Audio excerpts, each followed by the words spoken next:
Ito na, sinimula na po ng Committee on Energy, Committee on Public Services, saka ng Ways and Means at Pinas. O, daming committee ito, 1, 2, 3, 4, 5. Ayan, Joint Committee, Public Hearing ng Senado.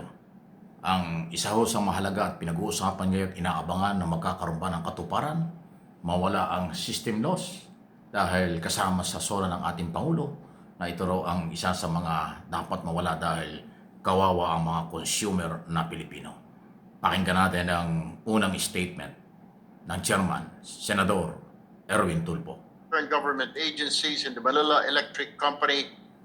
As the hearing was not completed, the presentation of the remaining utilities, industry stakeholders, consumer groups, advocacy organizations will be taken up during today's proceeding.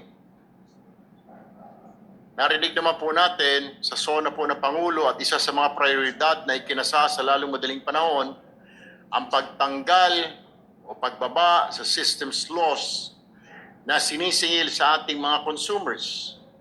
Sa ganang akin, mas mainam na tanggalin na yan upang mabawasan ang pasanin ng ating mga kababayan. Ito po yung gusto po ng Pangulo.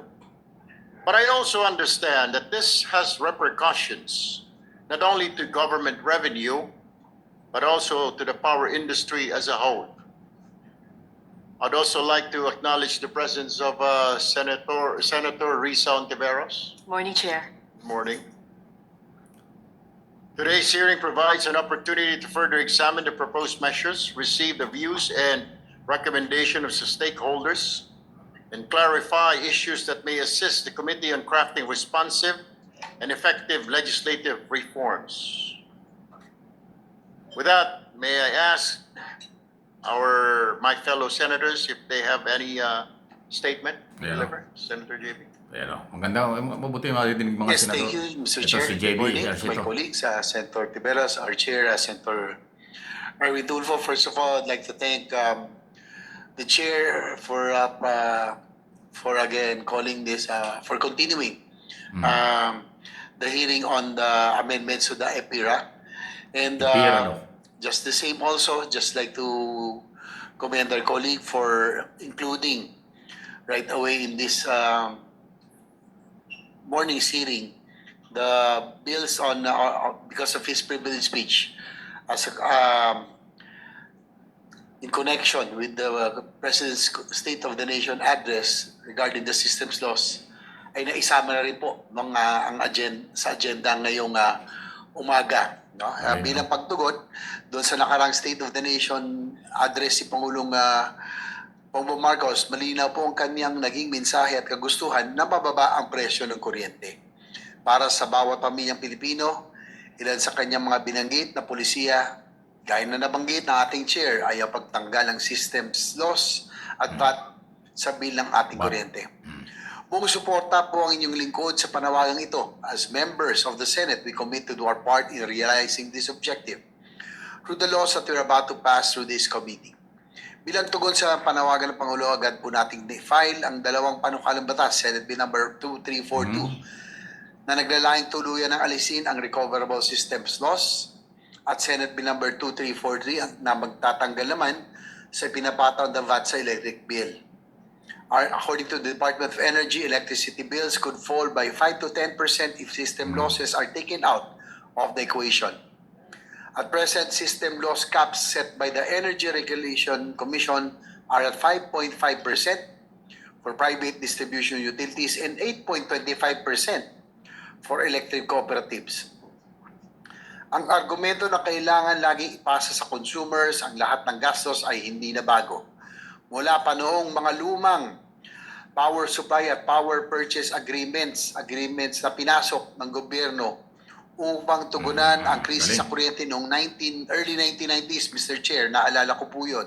1990s Yung pa. PPA na noong panahon po ni Pangulong ni Fidel Ramos dahil po sa krisis na kinakaharap magkaroon ng purchase power agreement para maitayo kaagad ang mga power plants. Ngunit ilang taon, ilang dekadang pinasan ng sambayanan. Yung mga enerhiya kahit na hindi po ginagamit ay ating pong pinagbabayaran. Matagal ho nating pinasan ang mga epekto ng PPA at hindi po natin makakalimutan. Sana'y natuto na tayo Yun. noong panahon na yon. Maganda yung mga puntong yan ay sinasabi ni Senador Tulfo at saka JB Ejercito. Totoo yan dahil kung yung maalaala nung panahon ni Cory administration, lalo nang patapos na siya ng mga panahon yun, napakatindi talaga ng power crisis.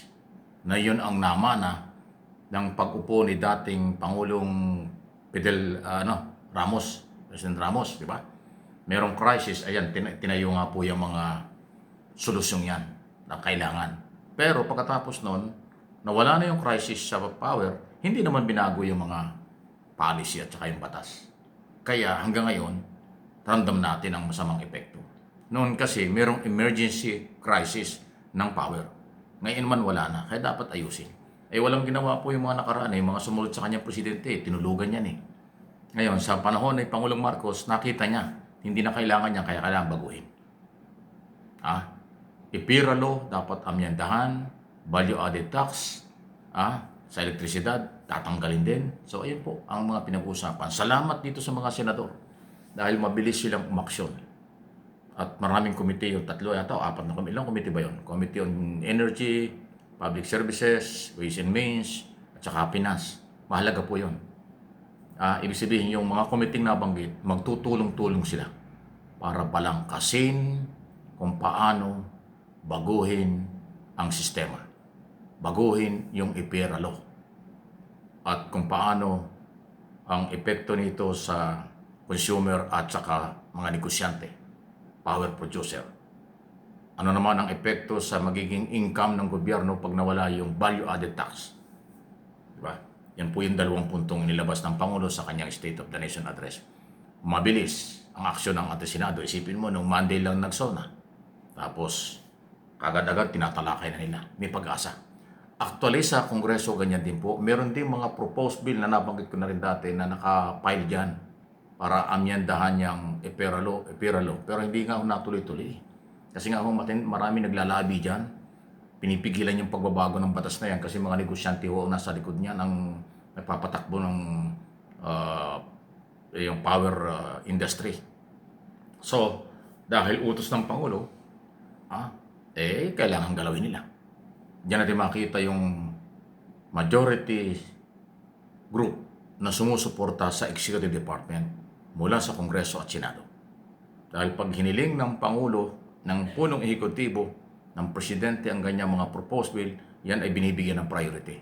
Lalo na consumer na Pilipino ang makikinabang. Pati senador, pati congressman, lahat tayo consumer.